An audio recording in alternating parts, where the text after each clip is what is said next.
ഗദാധര ശ്രീവാസാദി ഗൗരഭക്തവൃന്ദ. ഹരേ കൃഷ്ണ കൃഷ്ണ കൃഷ്ണ ഹരേ ഹരേ, ഹരേ രാമ രാമ രാമ ഹരേ ഹരേ. ഓം നമോ ഭഗവതേ വാസുദേവായ. ഓം നമോ ഭഗവതേ വാസുദേവായ. ഓം നമോ ഭഗവതേ വാസുദേവായ. ഹരേ കൃഷ്ണ. ഭഗവത്ഗീത യഥാരൂപം. ഇസ്കോൺ സ്ഥാപകാചാര്യൻ കൃഷ്ണകൃപാമൂർത്തി എസ് ഭക്തിവേദാന്ത സ്വാമി ശ്രീല പ്രഭുപാദർ വിവർത്തനവും ഭാവാർത്ഥവും നൽകിയിട്ടുള്ള ഭഗവത്ഗീത യഥാരൂപം 17ാമത്തെ അധ്യായം ശ്രദ്ധാവിഭാഗങ്ങൾ എന്നുള്ള അധ്യായമാണ് നമ്മളിപ്പോൾ വായിക്കുന്നത്. അപ്പോൾ ഈ അധ്യായത്തിൽ ഭഗവാൻ വ്യത്യസ്ത തരത്തിലുള്ള വിശ്വാസങ്ങളെ കുറിച്ചും 3 തരത്തിലുള്ള യജ്ഞങ്ങളെ കുറിച്ചും 3 തരത്തിലുള്ള ദാനങ്ങളെ കുറിച്ചും 3 തരത്തിലുള്ള തപസ്സുകളെ കുറിച്ചും 3 തരത്തിലുള്ള ആഹാരശീലങ്ങളെ കുറിച്ചും പറഞ്ഞു തന്നിട്ടുണ്ടായിരുന്നു. ഇതെല്ലാം ഭൗതിക നിലവാരത്തിലുള്ളതാണ്. ഇതിനെ എങ്ങനെയാണ് ആത്മീയമായിട്ടുള്ള നിലവാരത്തിലേക്ക് എത്തിക്കുക എന്നുള്ള കാര്യം അടുത്ത ശ്ലോകങ്ങളിൽ ഭഗവാൻ വിശദീകരിക്കുന്നുണ്ട്. അപ്പോൾ ആ ഭാഗമാണ് നമ്മൾക്ക് വായിക്കാനുള്ളത്. കഴിഞ്ഞ ദിവസം നമ്മൾ 3 തരത്തിലുള്ള തപസ്സുകളെ കുറിച്ച് വായിച്ചിട്ടുണ്ടായിരുന്നു.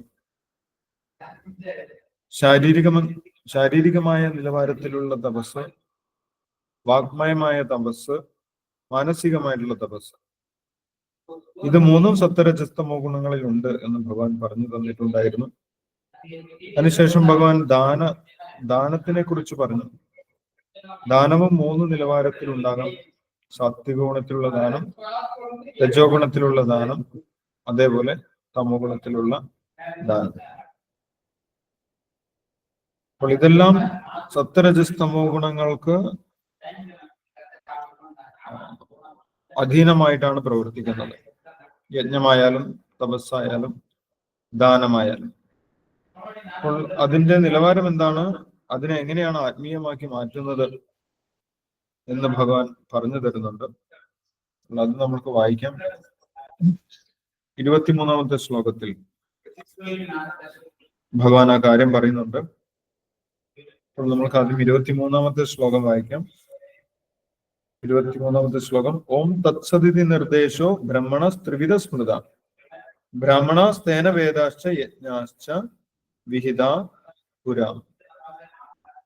വിവർത്തനം ഭാവാർത്ഥം വായിച്ചോളൂ. നമ്മൾക്ക് അതിനു ശേഷം ഡിസ്കസ് ചെയ്യാം.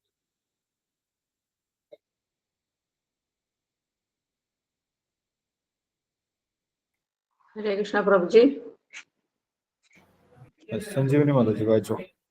ഓം നമോ ഭഗവതേ വാസുദേവായ. ഓം തൽസദിതി നിർദ്ദേശോ ബ്രഹ്മണസ്ത്രിവിധ സ്മൃത ബ്രാഹ്മണസ്തേന വേദാശ്ച യജ്ഞാശ്ച വിഹിതാ പുരാ. വിവർത്തന ഭാവാർത്ഥം ഭക്തിവേദാന്ത സ്വാമി ശ്രീല പ്രഭുപാദ്. സൃഷ്ടിയുടെ ആരംഭം മുതൽക്കേ പരമമായ നിരപേക്ഷ തത്വത്തെ സൂചിപ്പിക്കാൻ വേണ്ടി ഉപയോഗിച്ചിരുന്ന 3 വാക്കുകളാണ് ഓം തത് സത് എന്നിവ. പ്രതീകാത്മകങ്ങളായ ഈ വാക്കുകൾ വേദോച്ചാരണത്തിലും യജ്ഞാനുഷ്ഠാനങ്ങളിലും ബ്രാഹ്മണൻ പരമപുരുഷന്റെ തൃപ്തിക്ക് വേണ്ടി ഉരുവിട്ടു പോന്നു. ഭാവാർത്ഥം. യജ്ഞം, തപസ്, ദാനം, അന്നം എന്നിവ ഓരോന്നും സത്വരജ തമോ ഗുണങ്ങളെ മുൻനിർത്തി 3ആയി വിഭജിച്ചിട്ടുണ്ട്. ഏതു വകുപ്പിൽപ്പെട്ടതായാലും അവയ്ക്കെല്ലാം പരിമിതിയുണ്ട്.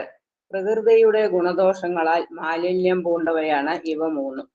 പരമതത്വമായ ഭഗവാനെ ലക്ഷ്യമാക്കി ഓം തത് സത് എന്ന ശാശ്വതമായ ഭഗവത് സത്തയെ മുൻനിർത്തി അനുഷ്ഠിക്കപ്പെടുമ്പോൾ മാത്രം അവ ആധ്യാത്മികോത്കർഷത്തിന് ഉതകുന്നു.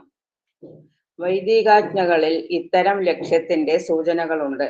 നിരപേക്ഷ തത്വമായ ഭഗവാന്റെ സവിശേഷ നാമധേയമത്രേ ഓം തത് സത്. വേദസൂക്തങ്ങളിൽ ഓം എന്ന വാക്ക് എല്ലായ്പ്പോഴും കാണാം. വൈദിക നിയമങ്ങൾ അനുഷ്ഠിക്കാതെ പ്രവർത്തിക്കുന്നവർക്ക് നിരപേക്ഷ തത്വത്തിലെത്താൻ സാധിക്കില്ല. അയാൾ ക്ഷണികമായ എന്തെങ്കിലും ഫലം നേടിയേക്കാം, എന്നാലും ജീവിതത്തിന്റെ പരമലക്ഷ്യം പ്രാപ്യമാവുകയില്ല. മുൻ പറഞ്ഞതിന്റെ സാരം ഇതാണ്. യജ്ഞം, ദാനം, തപസ് എന്നിവയുടെ അനുഷ്ഠാനം സ്വാത്വികമായിരിക്കണം. താമസഭാവത്തോടെയോ രാജസഭാവത്തോടെയോ ചെയ്യപ്പെടുമ്പോൾ അവ തരം താഴ്ന്നു പോകുന്നു. ഓം തത് സത് എന്നീ വാക്കുകൾ ഭഗവത് നാമധേയം ചേർത്തുകൊണ്ട് ചിലപ്പോൾ ഓം തത് വിഷ്ണു എന്നിങ്ങനെ ഉച്ചരിക്കാറുണ്ട്. ഭഗവത് നാമമോ ഏതെങ്കിലും വൈദിക സൂക്തമോ ഉച്ചരിക്കുമ്പോൾ ഓം കൂട്ടിച്ചേർക്കണം. ഇത് വൈദിക സാഹിത്യത്തിന്റെ ചിഹ്നമാണ്. വേദസൂക്തങ്ങളിൽ നിന്നെടുത്ത 3 വാക്യങ്ങൾ ഇവയത്രേ. ഓം ഇത്യേ തത് ബ്രഹ്മണോ നേദിഷ്ടം നാമ. ഋഗ്വേദം എന്നതാണ് പ്രഥമ ലക്ഷ്യത്തെ സൂചിപ്പിക്കുന്നത്. തത്വമസി. 2ാം ലക്ഷ്യവും തസ് സത് ഏവ സൗമ്യ. 3ാം ലക്ഷ്യവും സൂചിപ്പിക്കുന്നു. 3ഉം ചേർത്താൽ ഓം തത് സത് എന്ന് വരുന്നു. ആദിജീവാത്മാവായ ബ്രഹ്മാവ് പണ്ട് തന്റെ യജ്ഞാനുഷ്ഠാനത്തിൽ പരമപുരുഷനെ സൂചിപ്പിച്ചത് ഈ വാക്കുകൾ കൊണ്ടാണ്. അതേ പതിവ് പിന്നീട് വന്ന ശിഷ്യ പരമ്പരയും തുടർന്നു പോരുന്നു. അതിനാൽ അത്യന്തം സാരഗർഭമാണ് ഈ സൂക്തം. ഏതു കർമ്മവും ഓം തത് സത്, അതായത് പരമപുരുഷന് വേണ്ടിയാവണം ചെയ്യേണ്ടത് എന്ന് ഭഗവത്ഗീത നിർദ്ദേശിക്കുന്നു. യജ്ഞം, ദാന, തപസ് എന്നിവ ഈ 3 വാക്കുകളോടെ അനുഷ്ഠിക്കുന്ന ആൾ കൃഷ്ണാവബോധസ്ഥിതനാണ്. ആധ്യാത്മിക കർമ്മങ്ങളുടെ ശാസ്ത്രീയമായ അനുഷ്ഠാനമാണ് കൃഷ്ണാവബോധം. അത് മനുഷ്യനെ സ്വഭവനമായ ഭഗവത് ധാമത്തിലേക്ക് തിരിച്ചെത്തിക്കുന്നു. ആധ്യാത്മികമായ ഈ വഴിക്കുള്ള പ്രവർത്തനം ശക്തിക്ഷയത്തിന് കാരണമാകുന്നില്ല. ഹരേ കൃഷ്ണ. ഹരേ കൃഷ്ണ പ്രഭുജി. ഹരേ കൃഷ്ണ. Thank you Sanjeevani Mataji. ഹരേ കൃഷ്ണ. അപ്പോൾ ഈ അധ്യായത്തിൽ ഭഗവാൻ മുഴുവൻ പറഞ്ഞിട്ടുള്ളത് സത്വരജസ്തമോ ഗുണങ്ങളെ അടിസ്ഥാനമാക്കി ചെയ്യപ്പെടുന്ന യജ്ഞത്തിന്റെയും ദാനത്തിന്റെയും തപസ്സുകളുടെയും കാര്യമാണ്. സാധാരണ ഒരു വ്യക്തി യജ്ഞവും ദാനവും തപസ്സും ചെയ്യുന്ന സമയത്ത് അത് ആത്മീയ നിലവാരത്തിലായിരിക്കില്ല ഒരിക്കലും. അത് ഭൗതിക നിലവാരത്തിലായിരിക്കും. ഒന്നുകിൽ സാത്വിക ഗുണത്തിലായിരിക്കും, അല്ലെങ്കിൽ രജോ ഗുണത്തിലായിരിക്കും, അല്ലെങ്കിൽ തമോ ഗുണത്തിലായിരിക്കും. അപ്പോൾ ഇങ്ങനെയുള്ള യജ്ഞങ്ങൾ യഥാർത്ഥത്തിൽ ആത്മീയമായിട്ടുള്ള യജ്ഞമല്ല. ആത്മീയമായിട്ടുള്ള ഉയർച്ചയ്ക്ക്, അല്ലെങ്കിൽ ഭഗവാനെ കുറിച്ച് അറിയുന്നതിന്, അല്ലെങ്കിൽ ഭഗവാന്റെ അടുത്തേക്ക് തിരിച്ചെത്തുന്നതിന് ഈ യജ്ഞങ്ങൾ സഹായിക്കുന്നില്ല എന്ന് നമ്മൾക്ക് മനസ്സിലാക്കാൻ സാധിക്കും. കഴിഞ്ഞ അധ്യായങ്ങളിലും ഭഗവാൻ പറഞ്ഞിട്ടുണ്ട്, സത്വഗുണത്തിൽ പ്രവൃത്തി ചെയ്യുന്ന ഒരു വ്യക്തി എങ്ങോട്ടാണ് എത്തിച്ചേരുന്നത്, രജോ ഗുണത്തിൽ പ്രവർത്തിക്കുന്ന ഒരു വ്യക്തി എങ്ങോട്ടാണ് എത്തിച്ചേരുന്നത്, തമോ ഗുണത്തിൽ പ്രവർത്തിക്കുന്ന വ്യക്തി എങ്ങോട്ടാണ് എത്തുന്നത്. അല്ല, അത് നമ്മൾക്കറിയാം. അത് ഭഗവാൻ പറഞ്ഞിട്ടുണ്ട്, സത്വഗുണത്തിൽ പ്രവർത്തിക്കുന്ന വ്യക്തി എങ്ങോട്ടാണ് പോകുന്നത് എന്ന്. ഓർമ്മയുണ്ടോ ആ കാര്യം?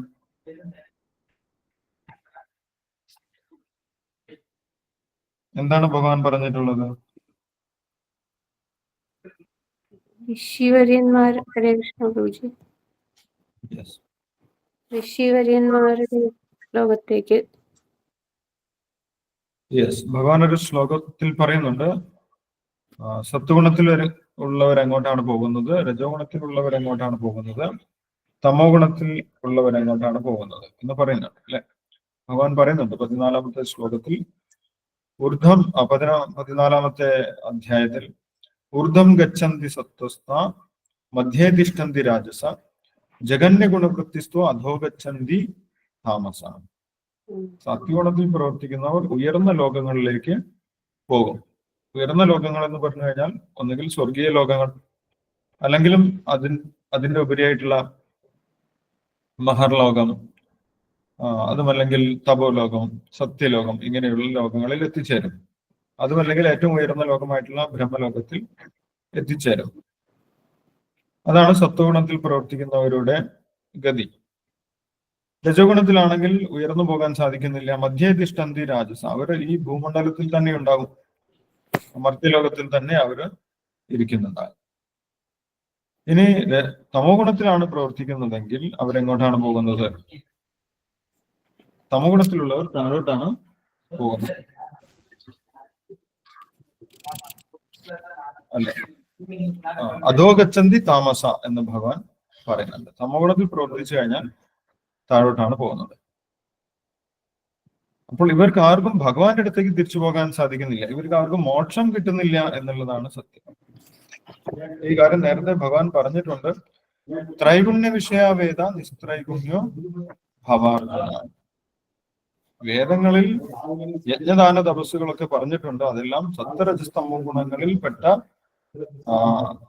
യജ്ഞങ്ങളും ദാനങ്ങളും തപസ്സുകളുമാണ്. അത് മുഴുവൻ അനുസരിച്ചു കഴിഞ്ഞാലും ഒരു വ്യക്തിക്ക് ഈ ഭൗതിക ലോകത്തിന്റെ പുറത്തേക്ക് കിടക്കാൻ സാധിക്കുന്നില്ല, അല്ലെ?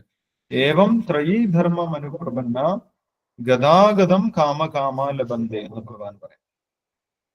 ഏവം ത്രയീധർമ്മം അനുപ്രപന്ന ഗതാഗതം കാമകാമ ലബന്ധേ തേതം ഭുക്ത സ്വർഗലോകം വിശാലം ക്ഷീണേ പുണ്യ മർത്യലോകം വിശന്തി. തേതം ഭുക്ത സ്വർഗലോകം ഏവം ത്രയീധർമ്മം അനുപ്രപന്ന ഗതാഗതം കാമകാമ ലബന്ധേ എന്ന് പറയാം. ഗതാഗതം, ഈ വേദങ്ങളിലെ എല്ലാവിധ യജ്ഞങ്ങളും തപസ്സുകളും ചെയ്താലും എന്താണ് അവർക്ക് ലഭിക്കുന്നത്? ഗതാഗതമാണ്. ഉയർന്ന ലോകത്തിലേക്ക് പോകാം. ക്ഷീണേ പുണ്യം മർത്യലോകം വിശന്തി. പുണ്യം തീരുന്ന സമയത്ത് താഴോട്ട് വരികയും ചെയ്യാം. ഇതാണ് സംഭവിക്കുന്നത്. അപ്പോൾ ഈ അധ്യായത്തിൽ ഭഗവാൻ പറഞ്ഞിട്ടുള്ള യജ്ഞദാന തപസ്സുകൾ ചെയ്യുന്ന വ്യക്തിക്ക് മോക്ഷം കിട്ടുന്നില്ല എന്ന് നമുക്ക് മനസ്സിലാക്കാൻ സാധിക്കും, അല്ലെ? അവർക്ക് ഉയർന്ന ലോകങ്ങളിലേക്ക് പോകാൻ സാധിക്കും. പിന്നീട് അവരുടെ പുണ്യം തീരുന്ന സമയത്ത് താഴ്ന്ന ലോകത്തിലേക്കും അവർ തിരിച്ചു വരേണ്ടി വരും. അതാണ് അവരുടെ ഗതിയായിട്ട് ഭഗവാൻ പറയുന്നത്. അതിനു വേണ്ടിയിട്ടല്ല ഭഗവാൻ ഭഗവത്ഗീത ഉപദേശിക്കുന്നത്, അല്ലെ? ഭഗവത്ഗീതയിൽ ഭഗവാൻ എവിടേക്ക് ചെല്ലാൻ വേണ്ടിയിട്ടാണ് പറയുന്നത്? 15-ാമത്തെ അധ്യായത്തിൽ ഭഗവാൻ പറഞ്ഞിട്ടുണ്ടായിരുന്നു, അല്ലെ? നിങ്ങൾ എങ്ങോട്ട് വരണം, അത് ഭഗവാൻ വ്യക്തമായിട്ട് പറയുന്നുണ്ട്. അത് ഓർമ്മയുണ്ടോ?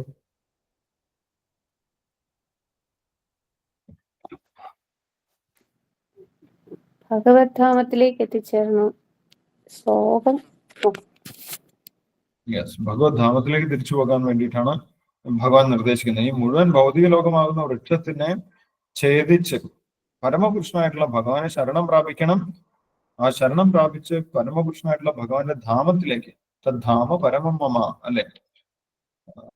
ഭാസയതേ സൂര്യോ ന ശശാങ്കോ ന പാവക യത് ഗത്വാ ന നിവർത്തന്തേ തദ്ധാമ പരമം മമ എന്ന് പറയുന്നത്. ഭഗവാന്റെ പരമമായിട്ടുള്ള ധാമത്തിലേക്കാണ് ഒരു വ്യക്തി എത്തിച്ചേരുന്നത്. അപ്പോൾ ഈ പറഞ്ഞിട്ടുള്ള യജ്ഞങ്ങളും ദാനങ്ങളും തപസ്സുകളും ചെയ്യുന്ന ഒരു വ്യക്തിക്ക് അവിടേക്ക് എത്തിച്ചേരാൻ സാധിക്കുമോ?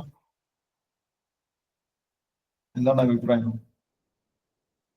തമോ ഗുണത്തിലുള്ള യജ്ഞങ്ങൾ, രജോ ഗുണത്തിലുള്ള യജ്ഞങ്ങൾ, സാത്വികമായിട്ടുള്ള യജ്ഞങ്ങൾ, അല്ലെങ്കിൽ തമോ ഗുണത്തിലുള്ള തപസ്, രജോ ഗുണത്തിലുള്ള തപസ്, സാത്വിക ഗുണത്തിലുള്ള തപസ്, അല്ലെങ്കിൽ രജോ ഗുണത്തിലുള്ള ദാനം, തമോ ഗുണത്തിലുള്ള ദാനം, സാത്വിക ഗുണത്തിലുള്ള ദാനം, ഇതുകൊണ്ട് ഒരു വ്യക്തിക്ക് മുക്തി നേടി ഭഗവാന്റെ അടുത്തേക്ക് എത്താൻ സാധിക്കുമോ?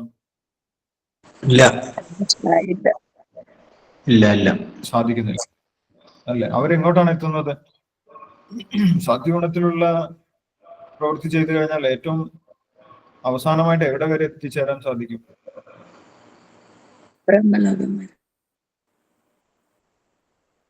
ദേവലോകങ്ങൾക്ക്.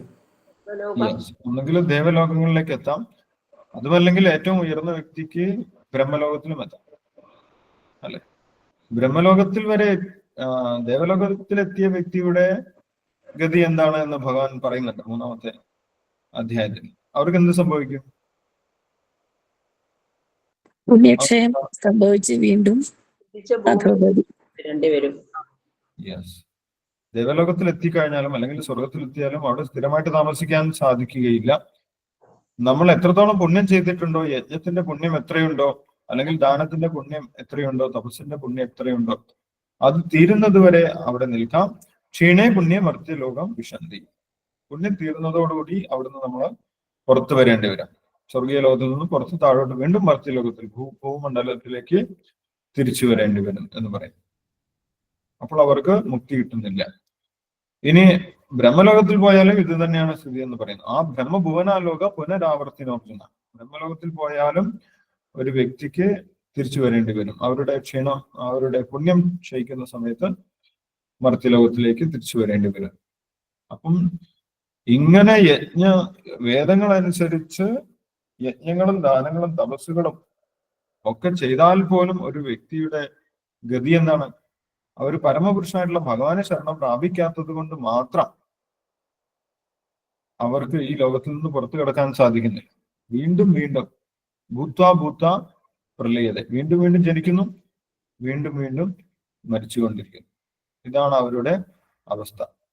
യജ്ഞവും ദാനവും തപസ്സൊക്കെ ചെയ്യുന്നതുകൊണ്ട് താൽക്കാലികമായിട്ട് കുറച്ച് ഭൗതിക സൗകര്യങ്ങളൊക്കെ അനുഭവിക്കാൻ സാധിക്കും. സ്വർഗീയ ലോകങ്ങളിലും ഉപരി ലോകങ്ങളിലും കൂടുതൽ ഫെസിലിറ്റീസ് ഉണ്ട്. ജീവിതത്തിന് വേണ്ടി വളരെയധികം കഷ്ടപ്പെടേണ്ട ആവശ്യമില്ല. അവിടെ ധാരാളം ഭൗതിക സൗകര്യങ്ങൾ നമ്മൾക്ക് ലഭിക്കും. പക്ഷെ അത് താൽക്കാലികമാണ്, അല്ലെ? അത് താൽക്കാലികമാണ്. ക്ഷീണേ പുണ്യം മർത്യലോകം വിശന്തി. നമ്മുടെ പുണ്യം തീരുന്നത് വരെ മാത്രമേ നമ്മൾക്ക് അവിടെ നിൽക്കാൻ സാധിക്കൂ. അപ്പോൾ ഭഗവാൻ അങ്ങനെ ഒരു താൽക്കാലികമായിട്ടുള്ള നേട്ടത്തിന് വേണ്ടിയിട്ടുള്ള കാര്യമല്ല ഭഗവത്ഗീതയിൽ ഉപദേശിക്കുന്നത്. താൽക്കാലിക നേട്ടം ആഗ്രഹിക്കുന്നത് ബുദ്ധി കുറഞ്ഞ ആളുകളാണ് എന്ന് പറയുന്നത്. അത് ഭഗവാൻ തന്നെ പറയുന്നുണ്ട്. തദ്ഭവതി അല്പമേധസ്സുകൾ, ബുദ്ധി കുറഞ്ഞ ആളുകൾ താൽക്കാലിക നേട്ടത്തിന് വേണ്ടി വലിയ കഠിനമായിട്ടുള്ള യജ്ഞങ്ങളും ദാനങ്ങളും തപസ്സുകളും ഒക്കെ ചെയ്യും. പക്ഷെ ഭഗവാൻ അതല്ല ഭഗവത്ഗീത ഉദ്ദേശിക്കുന്നത്. പെർമനന്റ് ആയിട്ട് നമ്മുടെ പ്രശ്നങ്ങൾ പരിഹരിക്കണം, അല്ലെ? ജന്മമൃത്യു ജരാവ്യാധി, ഇത് ദുഃഖമാണ് എന്ന് മനസ്സിലാക്കി ഇതൊന്ന് പുറത്തു കിടക്കണം. അതിനുവേണ്ടിയാവണം നമ്മൾ വേദം പഠിക്കുന്നതും യജ്ഞം ചെയ്യുന്നതും ദാനം ചെയ്യുന്നതും തപസ് ചെയ്യുന്നതുമെല്ലാം. വേദങ്ങളുടെ മുഴുവൻ ഉദ്ദേശം അതാണെന്ന് ഭഗവാൻ പറയുന്നുണ്ട്. വേദൈശ്ച സർവേ അഹമേവ വേദ്യവും. മുഴുവൻ വേദത്തിന്റെ ഉദ്ദേശം എന്താണ്? പരമപുരുഷനായിട്ടുള്ള ഭഗവാനെ മനസ്സിലാക്കുക എന്നുള്ളതാണ്. പരമപുരുഷനായിട്ടുള്ള ഭഗവാനെ മനസ്സിലാക്കി കഴിഞ്ഞാൽ എന്ത് ചെയ്യണമെന്നും ഭഗവാൻ പറയുന്നുണ്ട്. ആ പുരുഷം പ്രപത്തി, ആ പരമപുരുഷനെ നമ്മൾ ശരണം പ്രാപിക്കണം. കാരണം പരമപുരുഷന്റെ അംശമാണ് നമ്മൾ. മമൈവാംശോ ജീവലോകി. അതുകൊണ്ട് നമ്മൾ ഭഗവാനെ ആശ്രയിച്ച് ഭഗവാന്റെ സേവനത്തിലേക്ക് പോകണം. അതാണ് ഭഗവാന്റെ ഉദ്ദേശം. അപ്പോൾ ഇവിടെ പറഞ്ഞിട്ടുള്ള യജ്ഞങ്ങളും ദാനങ്ങളും തപസ്സുകളും ഒന്നും നമ്മളെ പരമമായിട്ടുള്ള ലക്ഷ്യത്തിലേക്ക്, അല്ലെങ്കിൽ ആത്മീയ ലക്ഷ്യത്തിലേക്ക്, അല്ലെങ്കിൽ മുക്തിയിലേക്ക്, ഭഗവത് ധാമത്തിലേക്ക് എത്തിക്കാത്തത് കൊണ്ട് അത് എങ്ങനെ എത്തിക്കും? എങ്ങനെ ഈ യജ്ഞദാന തപസ്സുകളെയൊക്കെ ആത്മീയമാക്കി മാറ്റാം? അത് പണ്ടുള്ളവർക്കും അറിയാമായിരുന്നു എന്നാണ് അടുത്ത ശ്ലോകത്തിൽ ഭഗവാൻ പറയുന്നത്. അത് വേദങ്ങളിലും യഥാർത്ഥത്തിൽ നിർദ്ദേശിച്ചിട്ടുണ്ട്. വേദങ്ങളിൽ വെറുതെ യജ്ഞദാന തപസ്സുകൾ ചെയ്ത് സ്വർഗത്തിൽ പോകാൻ വേണ്ടിയല്ല നിർദ്ദേശിക്കുന്നത്. അതെല്ലാം പരമപുരുഷനായിട്ടുള്ള ഭഗവാന് വേണ്ടി ചെയ്യാൻ വേണ്ടിയാണ് വേദങ്ങളെ നിർദ്ദേശിക്കുന്നത് യഥാർത്ഥത്തിൽ. പക്ഷെ പലരും അതറിയാതെയാണ് പ്രവർത്തിക്കുന്നത്, അല്ലെ? ഇന്ന യജ്ഞം ചെയ്തു കഴിഞ്ഞാൽ ഇന്ന നേട്ടം ഉണ്ടാകും, ഇന്ന യജ്ഞം ചെയ്തു കഴിഞ്ഞാൽ ഇന്ന നേട്ടം ഉണ്ടാകും എന്ന് പറഞ്ഞ് നമ്മൾ ഭഗവാനെ കുറിച്ച് ഓർക്കാതെ നമ്മുടെ നേട്ടത്തിന് വേണ്ടി, ഭൗതിക നേട്ടത്തിന് വേണ്ടിയിട്ടാണ് യജ്ഞങ്ങൾ ചെയ്യുന്നത്.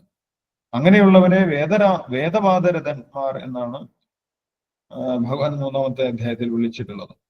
യാമിമാം പുഷ്പിതാം വാചം പ്രവദന്തി അവിഭശ്ചിത വേദവാദരഥാപാർത്ഥ നാണ്യതസ്ഥിതി വാദിന. അവർക്ക് വേദത്തിന്റെ ലക്ഷ്യം എന്താണെന്ന് അറിയുകയില്ല. അവര് കാമാത്മാന സ്വർഗപര, അവർക്ക് ഭൗതികമായിട്ടുള്ള ആഗ്രഹമാണുള്ളത്. അതുകൊണ്ട് സ്വർഗത്തിൽ പോകണം, ഉയർന്ന ലോകത്തിൽ പോകണം എന്നൊക്കെ വിചാരിച്ച് യജ്ഞങ്ങളും ദാനങ്ങളും തപസ്സുകളൊക്കെ അവർ ചെയ്യുകയാണ്. കാമാത്മാന സ്വർഗപര ജന്മകർമ്മ ഫലപ്രദാനം ക്രിയാവിശേഷ ബഹുല ഭോഗൈശ്വര്യ ഗതി പ്രതി ഭോഗൈശ്വര്യ പ്രസക്താനാം ദയാ അപഹൃത ചേതസാം വ്യവസായാത്മിക ബുദ്ധി സമാധൗ ന വിധീയത എന്നുള്ള. ഭോഗൈശ്വര്യങ്ങൾക്ക് വേണ്ടി യജ്ഞദാന തപസ്സുകൾ ചെയ്യുന്നവർക്ക് ഭഗവാനെ കുറിച്ച് ഒരിക്കലും മനസ്സിലാക്കാൻ സാധിക്കുകയില്ല എന്നാണ് പറയുന്നത്.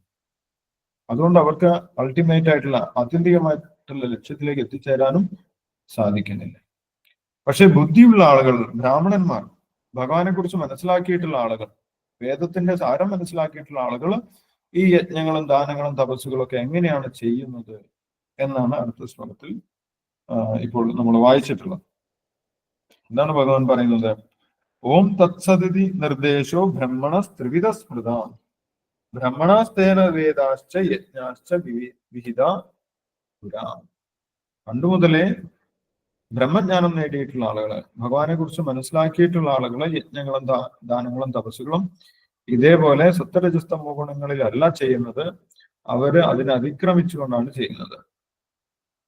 അത് ഭഗവാൻ നേരത്തെ അർജുനോട് പറഞ്ഞിട്ടുണ്ടായിരുന്നു. എന്താണ്? ത്രൈഗുണ്യ വിഷയ വേദ നിസ്ത്രൈഗുണ്യോ ഭവാർജുന.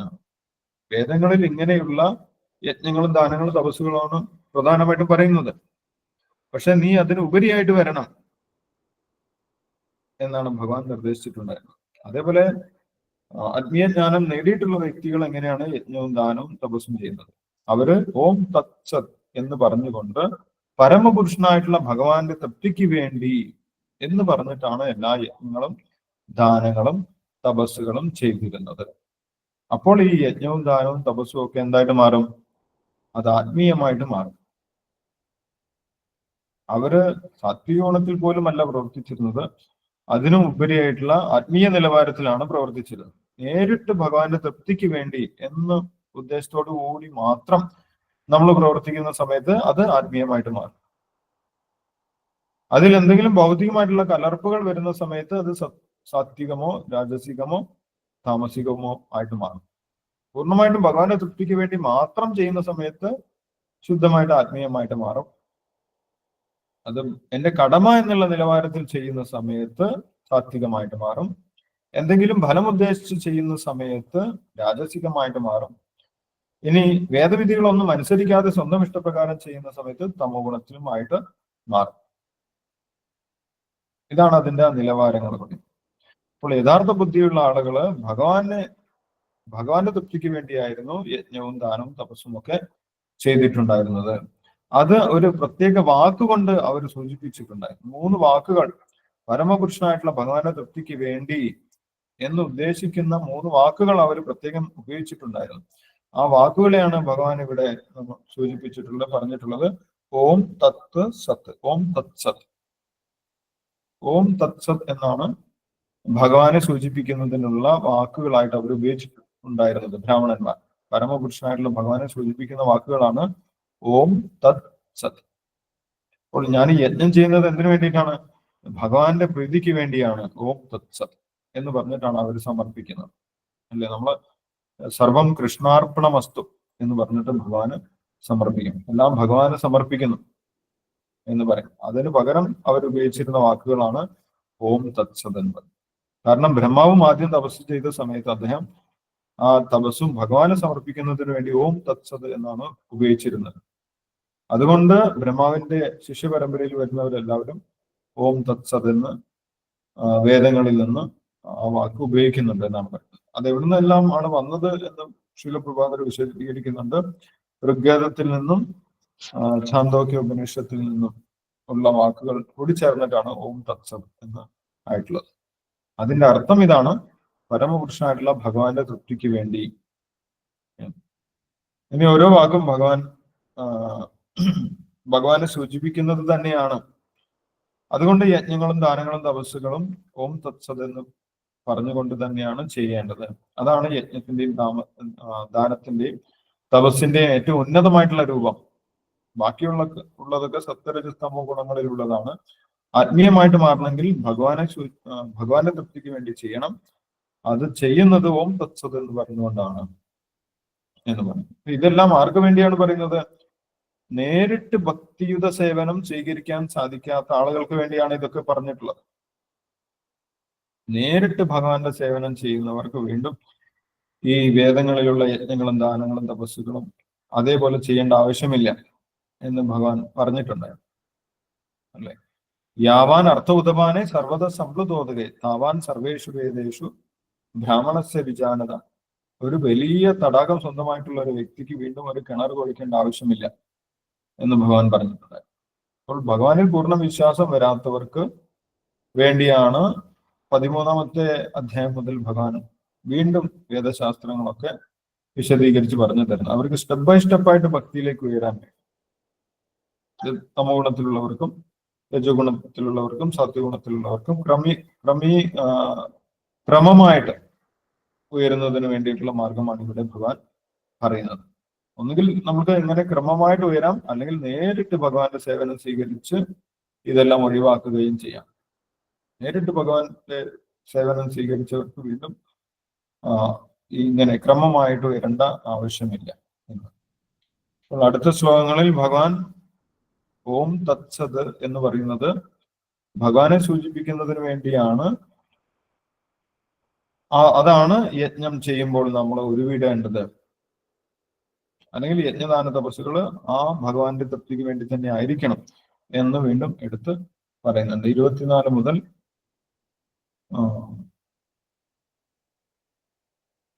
26 വരെയുള്ള ശ്ലോകങ്ങളാണ്.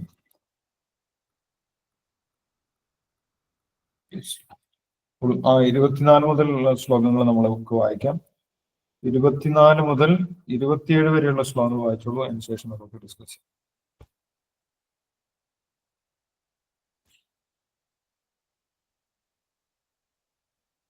ഹരേ കൃഷ്ണ. പ്രഭുജി വായിച്ചോട്ടെ. ഗീതാ മാതാജി വായിച്ചു. ഓം നമോ ഭഗവതേ വാസുദേവായ. ഓം നമോ ഭഗവതേ വാസുദേവായ. ഓം നമോ ഭഗവതേ വാസുദേവായ. തസ്മാദോ വിദ്യുദാഹൃത്യ യജ്ഞദാനതപക്രിയാ പ്രവർത്തന്തെ വിധാനോക്ത സതതം ബ്രഹ്മവാദിനാം.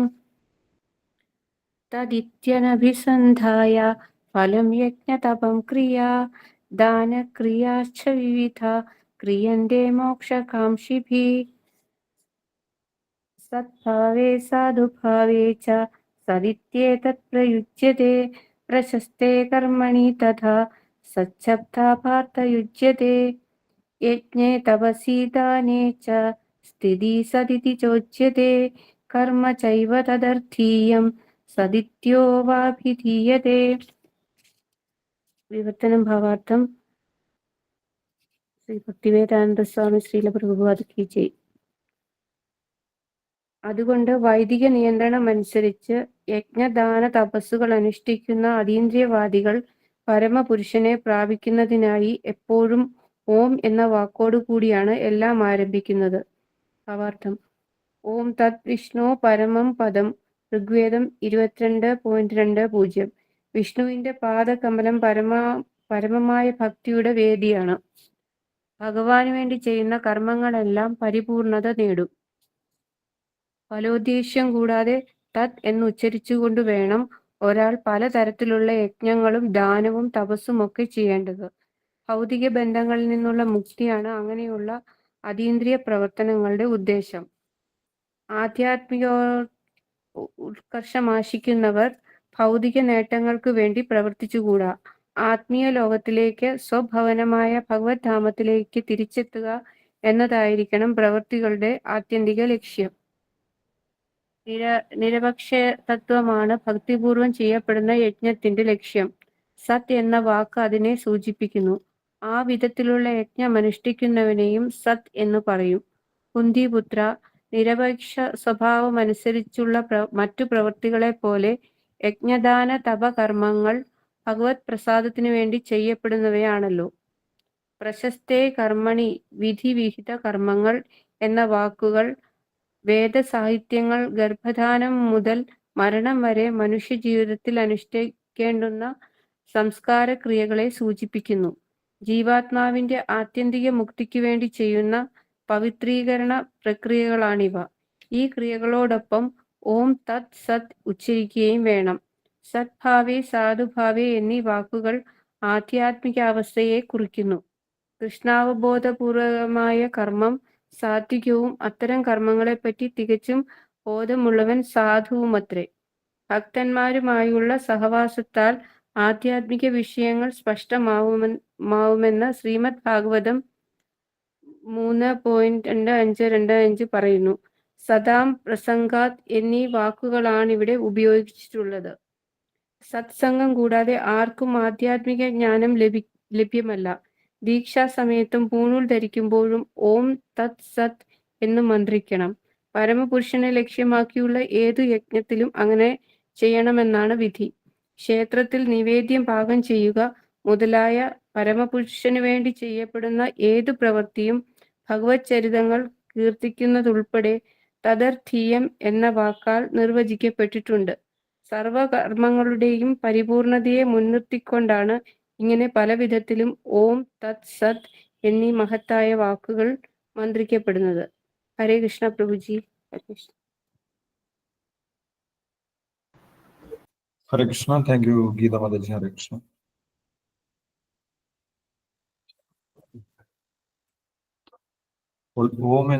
ഓം എന്ന വാക്കിന്റെയും തത്ത് എന്ന വാക്കിന്റെയും സത് എന്ന വാക്കിന്റെയും വിശദീകരണം ഭഗവാൻ പറഞ്ഞു. ഓം എന്ന് പറഞ്ഞു കഴിഞ്ഞാൽ ഭഗവാനെ സൂചിപ്പിക്കുന്നതാണ്, പരമപുരുഷനായിട്ടുള്ള ഭഗവാനെ തന്നെ സൂചിപ്പിക്കുന്നതാണ്. തത്ത് എന്ന് പറഞ്ഞു കഴിഞ്ഞാൽ ഭഗവാന്റെ തൃപ്തിക്ക് വേണ്ടി ചെയ്യുന്നതാണ്. അങ്ങയുടെ തൃപ്തിക്ക് വേണ്ടിയാണ് ഞാൻ ഈ കാര്യങ്ങൾ ചെയ്യുന്നത്, അല്ലാതെ എൻ്റെ എന്തെങ്കിലും നേട്ടത്തിന് വേണ്ടിയിട്ടല്ല എന്നാണ് തത്ത് എന്നുള്ള വാക്കുകൊണ്ട് ഉദ്ദേശിക്കുന്നത്.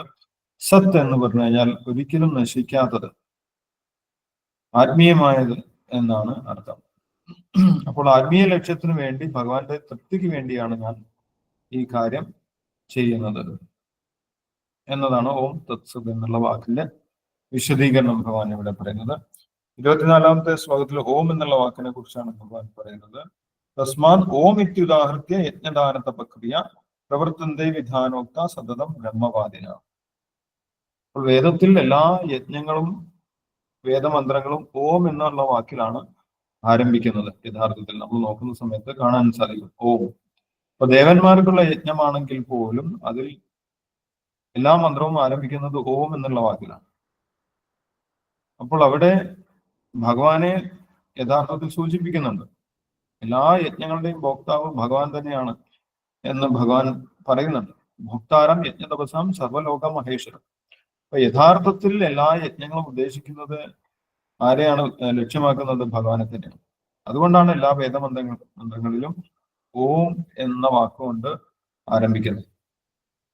ഓം എന്നത് ഭഗവാനെ തന്നെയാണ് സൂചിപ്പിക്കുന്നത് എന്നത് പറയുന്നുണ്ട്. ഓം തത് വിഷ്ണു പരമം പദം എന്നതിന്റെ ചുരുക്കമാണ് ഓം എന്ന് പറയുന്നത്.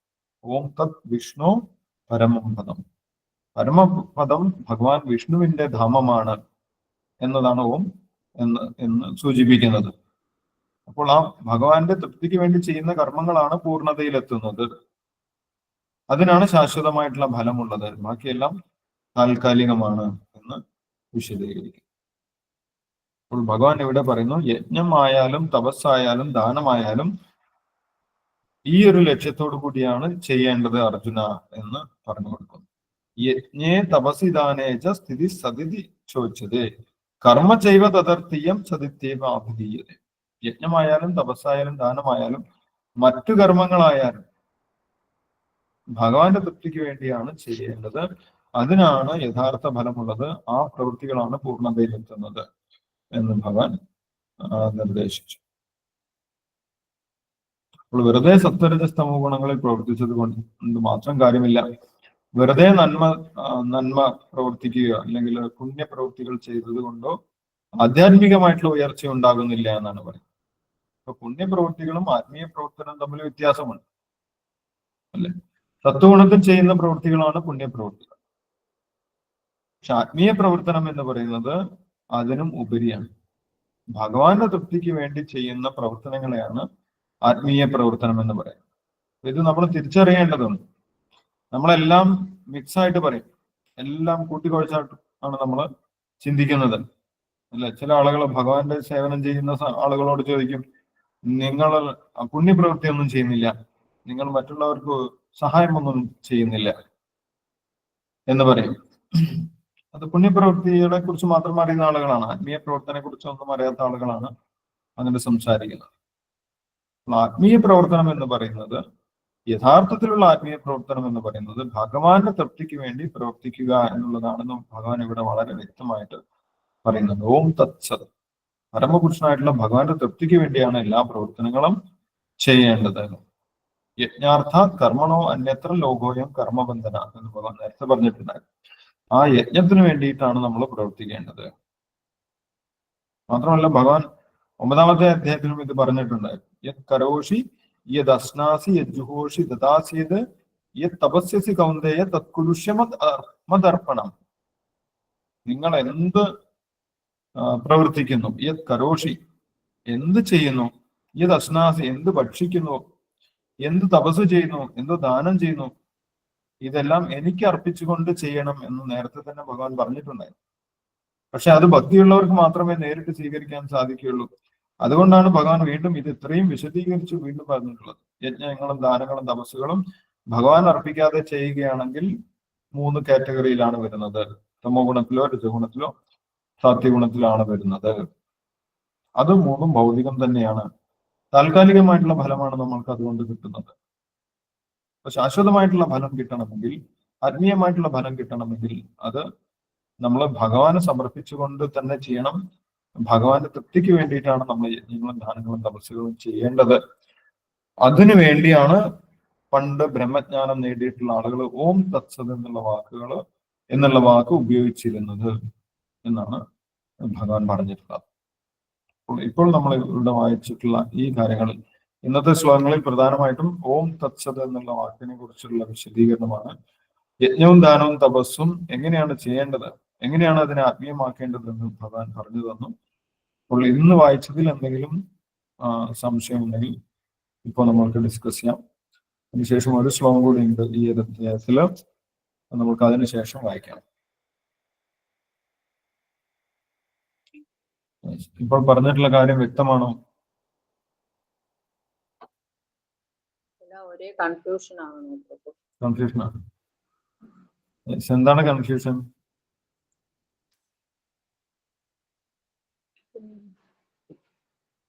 അതന്നെ, ആത്മീയമായിട്ട് പുരോഗമിക്കണമെങ്കിൽ നമ്മള് ഭഗവാന് വേണ്ടി, ഭഗവാന്റെ തൃപ്തിക്ക് വേണ്ടി നമ്മള് കർമ്മം ചെയ്യണം അല്ലേ പ്രഭു? യെസ്, ഭഗവാന്റെ തൃപ്തിക്ക് വേണ്ടി കർമ്മം ചെയ്യുമ്പോഴാണ് അതെന്തായിട്ട് മാറുന്നത്? ആത്മീയമായിട്ട് മാറുന്നത്. അപ്പൊ നമ്മൾ ഈ കാണുന്ന എല്ലാ യജ്ഞങ്ങളും ആത്മീയമല്ല എന്ന് നമുക്ക് മനസ്സിലാക്കാൻ സാധിക്കും. നമ്മൾ യജ്ഞം ഒരുപാട് കാണുന്നുണ്ട്, തപസ് ഒരുപാട് കാണുന്നുണ്ട്, ദാനങ്ങളും ഒരുപാട് കാണുന്നുണ്ട്. ഇതെല്ലാം ഒരേ നിലവാരത്തിലുള്ളതല്ല എന്ന് നമുക്ക് മനസ്സിലാക്കാൻ സാധിക്കും. ഏത് യജ്ഞമാണോ ഭഗവാന്റെ തൃപ്തിക്ക് വേണ്ടി ചെയ്യുന്നത്, ഭഗവാൻ ഇത് നിർദ്ദേശിച്ചിട്ടുണ്ട്, അതുകൊണ്ട് ഞാൻ ചെയ്യണം, ഭഗവാന്റെ തൃപ്തിക്ക് വേണ്ടി ചെയ്യണം. ഭഗവാൻ ഭഗവത്ഗീതയിൽ പറഞ്ഞിട്ടുണ്ട്, എന്താണ്? ഭഗവാന്റെ നാമം ജപിക്കണമെന്ന് പറഞ്ഞിട്ടുണ്ട്. സതതം കീർത്തയന്തോ മാം, എന്നെ കീർത്തിക്കൂ എന്ന് ഭഗവാൻ പറഞ്ഞിട്ടുണ്ട്. അതുകൊണ്ട് ഞാൻ കീർത്തിക്കുന്നു. ഭഗവാനെ കീർത്തിച്ചാൽ ഭഗവാന് സന്തോഷമാണ്, അതുകൊണ്ട് ഞാൻ ചെയ്യുന്നു. അങ്ങനെ ചെയ്യുകയാണെങ്കിൽ അത് ആത്മീയമാണ്. പക്ഷെ നമ്മൾ കാണുന്ന യജ്ഞങ്ങളും ദാനങ്ങളും തപസ്സുകളും അങ്ങനെ ആയിക്കൊള്ളണമെന്നില്ല. ചില ആളുകൾ കടമ, ഇതെന്റെ കടമയാണ്, ഇതെന്റെ ഡ്യൂട്ടിയാണ് എന്നുള്ള രീതിയിൽ ചെയ്യും. അപ്പൊ അതെന്തായിട്ട് മാറും? സാത്വിക ഗുണത്തിലായിട്ട് മാറും. അതല്ല, എനിക്ക് എന്തെങ്കിലും നേടണം, ഇത് ചെയ്തു കഴിഞ്ഞാൽ ഇന്ന നേട്ടം ഉണ്ടാവും, ഇത് നല്ലതാണ് എന്ന് പറഞ്ഞ് ചെയ്തു കഴിഞ്ഞാൽ അത് രജോഗുണത്തിലാവും. ഇനി അതൊന്നും അനുസരിക്കാതെ സ്വന്തം ഇഷ്ടപ്രകാരം എന്തെങ്കിലും തപസ്സുകളോ യജ്ഞമോ ദാനമോ ഒക്കെ ചെയ്തു കഴിഞ്ഞാൽ അത് തമോ ഗുണത്തിലാവും. അതാണ് ഭഗവാൻ പറഞ്ഞു തന്നിട്ടുള്ളത്.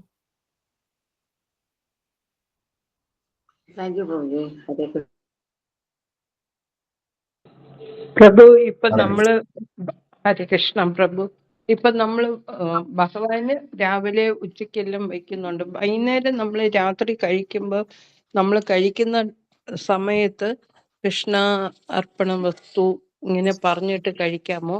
ഇല്ല അപ്പോഴും ഭഗവാന് കൊണ്ട് പ്രസാദം വച്ചിട്ട് കഴിക്കണോ ഗുരുജി? എന്താണ് വൈകുന്നേരം വെക്കാത്തത്? തടസ്സം എന്താണ്? തടസ്സം രാത്രിയായല്ലോ എന്ന് വിചാരിച്ചു. രാത്രി ഭക്ഷണം ഭഗവാൻ പ്രസാദം കഴിക്കില്ല എന്ന് വിചാരിച്ചിട്ടാണോ? അത് സർവവും കൃഷ്ണാർപ്പണ വസ്തു എന്നും പറഞ്ഞിട്ടാണ് കഴിക്കുന്നത് ഗുരുജി. തെറ്റാണോ അത്? അതുകൊണ്ടാവില്ല പ്രഭുജി, അത് ചിലപ്പോ വരുന്നത് രാവിലെ വെച്ച ഭക്ഷണമായിരിക്കും, അല്ലെങ്കിൽ ഉച്ചയ്ക്ക് വെച്ച ഭക്ഷണമായിരിക്കും. അതുകൊണ്ടാവും ചെയ്യാത്തത്. അങ്ങനെയല്ല, അങ്ങനെ വെക്കുകയില്ല, അങ്ങനെ വെക്കുകയില്ല പ്രഭുജി, അങ്ങനെ വെക്കുകയില്ല. അതെങ്ങനെ വെക്കും പ്രഭുജി?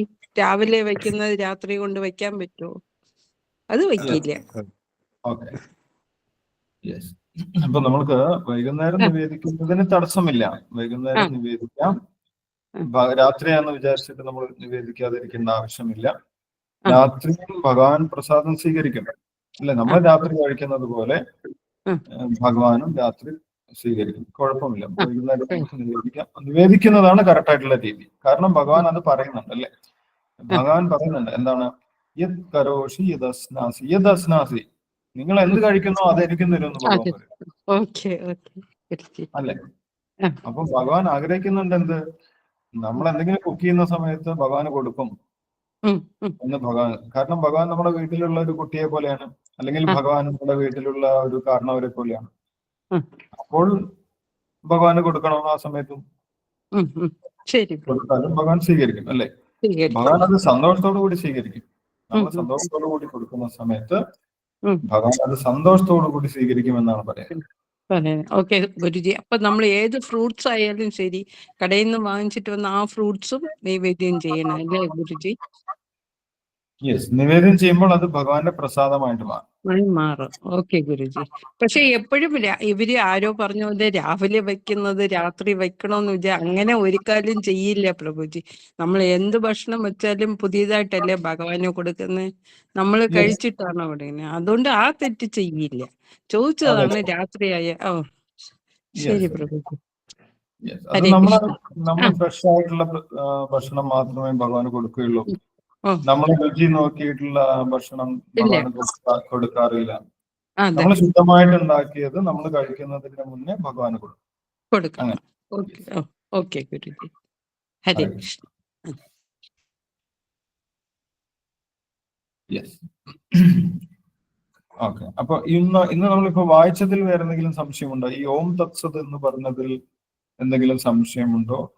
അല്ലെങ്കിൽ ആത്മീയമായിട്ടുള്ള യജ്ഞം, സാത്വികമായിട്ടുള്ള യജ്ഞം, രജോഗുണത്തിലുള്ള യജ്ഞം, തമോ ഗുണത്തിലുള്ള യജ്ഞം, ഇത് നമ്മൾക്ക് തിരിച്ചറിയാൻ സാധിക്കുന്നുണ്ടോ? അതിൽ എന്തെങ്കിലും സംശയമുണ്ടോ?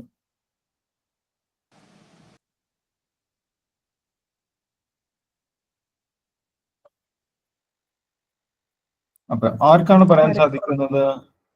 യെസ്, അംബിക മാതാജി പറഞ്ഞോളൂ. ഹരേ കൃഷ്ണ. പ്രഭുജി, ഹരിയോം തത്സത് പറയുന്നതിനെ കുറിച്ച് പറഞ്ഞല്ലോ നമ്മൾ യജ്ഞം ചെയ്യുമ്പോൾ.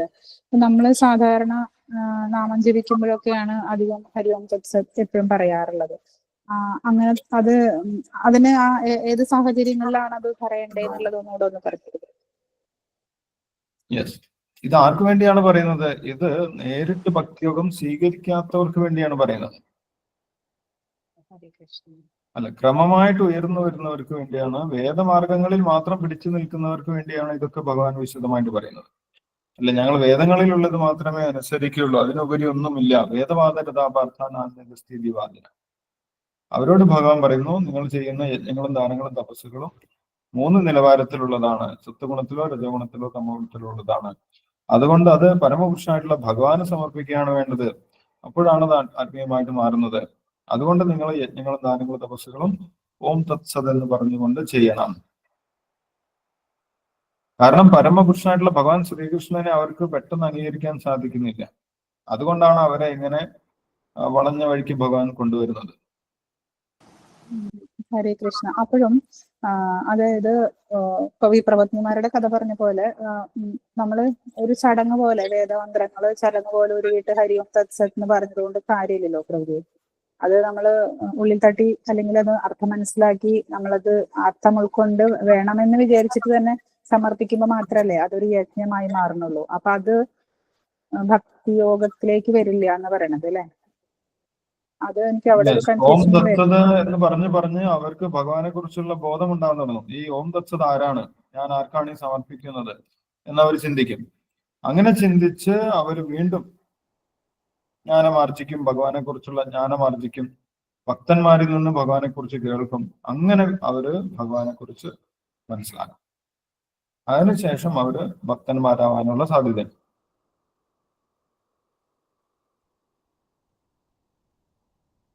അപ്പൊ ഭഗവാന് നേരിട്ട് സമർപ്പിക്കുന്നവർ ഓം തത്സത് എന്ന് പിന്നീട് വീണ്ടും പറയേണ്ട ആവശ്യമില്ല. അല്ല, കാരണം അവര് ഭഗവാന് വേണ്ടി തന്നെയാണ് സമർപ്പിക്കുന്നത്. അവര് ഭഗവാന്റെ പേര് നേരിട്ട് ഉപയോഗിക്കുന്നുണ്ട്. ഓം തത്സത് എന്ന് പറയുന്നത് ഭഗവാന്റെ ഇൻഡയറക്റ്റ് ആയിട്ടുള്ള ഒരു പേരാണ്, അല്ലേ?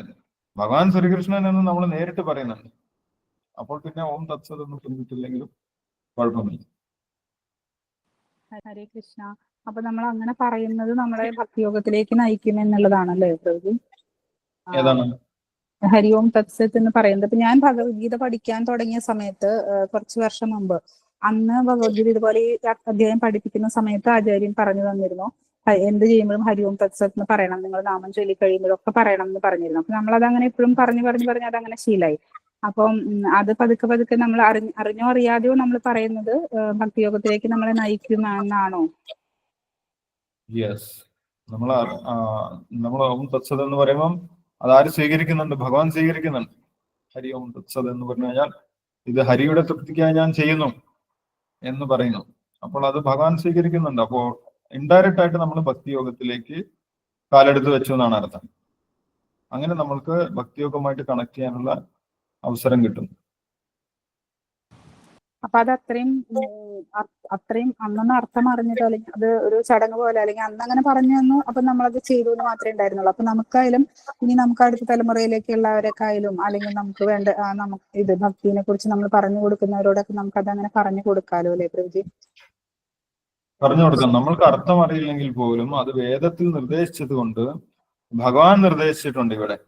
ഇവിടെ ഭഗവാൻ നിർദ്ദേശിച്ചത് കൊണ്ട് അതിന് റിസൾട്ട് ഉണ്ട് അല്ലെ? ഭഗവാൻ നിർദ്ദേശിച്ച ഒരു കാര്യം നമ്മൾ ചെയ്യുന്ന സമയത്ത് നമ്മൾക്ക് അതിന്റെ പൂർണ്ണമായിട്ടുള്ള അർത്ഥം അറിയോ ചെയ്തിട്ടില്ലെങ്കിലും അതിന്റെ റിസൾട്ട് ഉണ്ടാവും. ഒരു ഡോക്ടർ ഒരു മരുന്ന് കുടിക്കാൻ പറഞ്ഞു, നമ്മൾ അത് കുടിച്ചു. നമ്മൾക്ക് ആ മരുന്നിൽ എന്തൊക്കെ കെമിക്കലാണ് ഉള്ളത് എന്നൊന്നും അറിയുന്നില്ല. നമ്മൾ അത് അറിയേണ്ട ആവശ്യമില്ല. ഡോക്ടർ പറഞ്ഞു, അത് കേട്ടു, അതുകൊണ്ട് നമ്മൾക്ക് അതിന്റെ റിസൾട്ട് ഉണ്ടാവും. അതേപോലെ ഭഗവത്ഗീതയിൽ ഭഗവാൻ പറഞ്ഞു, നമ്മളത് കേട്ട് കഴിഞ്ഞാൽ അതിന്റെ റിസൾട്ട് ഉണ്ടാവും. നമ്മൾ അതിന്റെ അർത്ഥം പൂർണ്ണമായിട്ട് അറിയില്ല എന്നുള്ളതിനേക്കാൾ നമ്മൾ അത് അനുസരിച്ചോ എന്നുള്ളതിന് പ്രാധാന്യമുണ്ട്. ഹരേ കൃഷ്ണ ഹരേ കൃഷ്ണ. ഇപ്പൊ നമ്മൾ ഹരേ കൃഷ്ണ മന്ത്രത്തിന്റെ തന്നെ പൂർണ്ണമായിട്ട് അർത്ഥം അറിഞ്ഞതുകൊണ്ടല്ല നമ്മൾ ചെല്ലുന്നത്. അതിന്റെ എത്ര ആഴത്തിൽ അതിന്റെ അർത്ഥമുണ്ട്, എന്താണ് ഹരേ, എന്താണ് കൃഷ്ണ, അതിന് ഒരുപാട് അർത്ഥങ്ങളുണ്ട് അല്ലെ? അതിന്റെ ഒന്നും ആഴം അറിയാതെ തന്നെ നമ്മൾ ചെല്ലിയാലും അതിന്റെ റിസൾട്ട് നമ്മൾക്ക് കിട്ടും അല്ലെ? തീയിൽ തൊട്ട് കഴിഞ്ഞാൽ കൈ കൊള്ളും. തീയുടെ കെമിക്കൽ കമ്പണൻസ് എന്തൊക്കെയാണ്, അതെങ്ങനെയാണ് പ്രവർത്തിക്കുന്നത് എന്നൊന്നും ഡീറ്റെയിൽ ആയിട്ട് അറിയേണ്ട ആവശ്യമില്ല.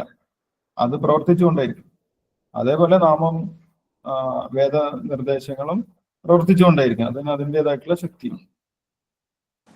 പക്ഷെ അങ്ങനെ പറയുമ്പോ ഒരു സംശയം പറഞ്ഞത് എന്താ അറിയുന്നത്, നമ്മൾ വെറുതെ ഒരു ജൽപ്പനം പോലെ അല്ലെങ്കിൽ അർത്ഥം അറിയാണ്ട് മന്ത്രങ്ങൾ ചെല്ലരുതെന്ന് പറയുമല്ലോ. അതായത് പ്രവൃത്തി പലപ്പോഴും പറഞ്ഞിട്ടുണ്ട്, ഹരികൃഷ്ണ മഹാമന്ത്രം ആണെങ്കിൽ നമുക്ക് അല്ലെങ്കിൽ ഈ ശാസ്ത്രങ്ങളിൽ നമ്മൾ തെറ്റി വായിച്ചാലും ഭഗവത്ഗീത ഭാഗവതമൊക്കെ തെറ്റി വായിച്ചാലും അത് ശരിയായിക്കോളും, അതുകൊണ്ട് വായിക്കാതിരിക്കേണ്ടെന്ന് പറയാറുണ്ട്. പക്ഷെ വേദത്തിലെ മന്ത്രങ്ങൾ നമ്മൾ തെറ്റി ഇപ്പൊ ഗായത്രി ഒന്നും അങ്ങനെ ചെല്ലാൻ പാടില്ല എന്ന് പറയുന്നല്ലോ, ഛന്ദസ്സൊക്കെ നോക്കി മാത്രം. അപ്പൊ വേദത്തിലെ മന്ത്രങ്ങൾ നമ്മൾ അങ്ങനെ അർത്ഥം അറിയാണ്ട് ചൊല്ലരുത് എന്നും പറയാറുണ്ട്. അപ്പോ അങ്ങനെ പറയുമ്പോൾ ഒരു ചെറിയ കൺഫ്യൂഷൻ വരും. ഹരേ കൃഷ്ണ. തെറ്റി പറഞ്ഞാൽ അല്ലെങ്കിൽ തെറ്റി അങ്ങനെ മന്ത്രങ്ങൾ ഉരുവിട്ടാൽ അതുകൊണ്ട് ദോഷം വരുമോ എന്നുള്ളൊരു. ഹരേ കൃഷ്ണ. യെസ്, അത് വേദമന്ത്രങ്ങളുടെ കാര്യമാണ് അല്ലെ, ഭക്തിയുഗത്തിലെ കാര്യമല്ല. ഭഗവാൻ ഭക്തിയുഗത്തിൽ ഒരുപാട് ഫ്രീഡം നമ്മൾക്ക് തന്നിട്ടുണ്ട്. ഭക്തിയോഗം എല്ലാവർക്കും സ്വീകരിക്കാൻ സാധിക്കുമെന്ന് ഭഗവാൻ പറയുന്നുണ്ട്. സ്ത്രീയ വൈശ്യ തഥാ ശൂദ്ര ABC പാപയോന, എല്ലാവർക്കും ഭക്തിയോഗം സ്വീകരിക്കാം. പക്ഷെ വേദങ്ങൾ അങ്ങനെ എല്ലാവർക്കും സ്വീകരിക്കാൻ സാധിക്കില്ല. വേദം നമ്മൾ വായിക്കണമെങ്കിലും പഠിക്കണമെങ്കിലും അതിന്റെ ക്വാളിറ്റിയിലെത്തണം. ബ്രാഹ്മണിക്കൽ ക്വാളിറ്റിയിലെത്തിയാലേ നമുക്ക് വേദം പഠിക്കാൻ സാധിക്കുള്ളൂ. അതിനൊരുപാട് നിയമങ്ങളുണ്ട്. ക്രിയാവിശേഷ ബഹുല, ഒരുപാട് നിയമങ്ങളും ചട്ടങ്ങളും അതിനുണ്ട്. പക്ഷെ ഭക്തിയോഗത്തിൽ നമ്മൾ നാമജപമാണ് ചെയ്യുന്നത്, വേദമന്ത്രമല്ല. അത് തെറ്റിക്കഴിഞ്ഞാലും അതിന്റെ റിസൾട്ട് നമ്മൾക്കുണ്ടാവും. പക്ഷെ പൂർണ്ണമായിട്ടുള്ള റിസൾട്ട് കിട്ടണമെങ്കിൽ നമ്മൾ എത്രത്തോളം ആത്മാർത്ഥതയോടുകൂടി ചെല്ലുന്നു അതിനനുസരിച്ച് റിസൾട്ടിൽ വ്യത്യാസം ഉണ്ടാകും.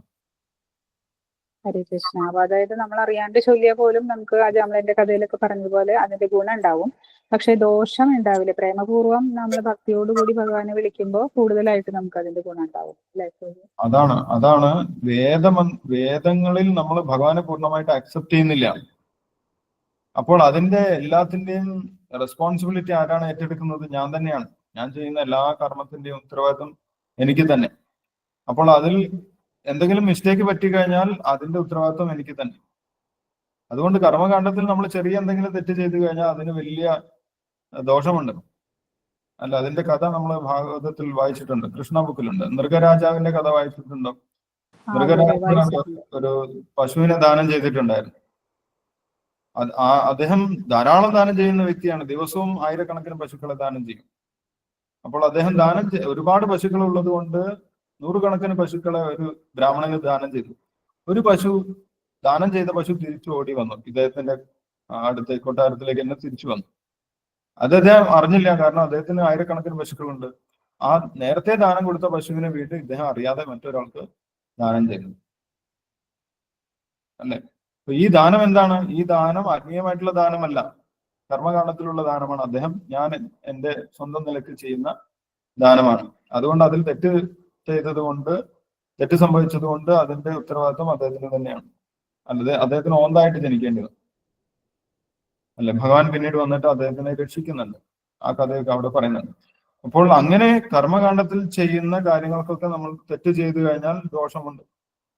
പക്ഷെ ഭക്തിയോഗത്തിൽ അങ്ങനെ ഇല്ല എന്ന് ഭഗവാൻ 2ാമത്തെ അധ്യായത്തിൽ 40ാമത്തെ ശ്ലോകത്തിൽ പറയുന്നുണ്ട്.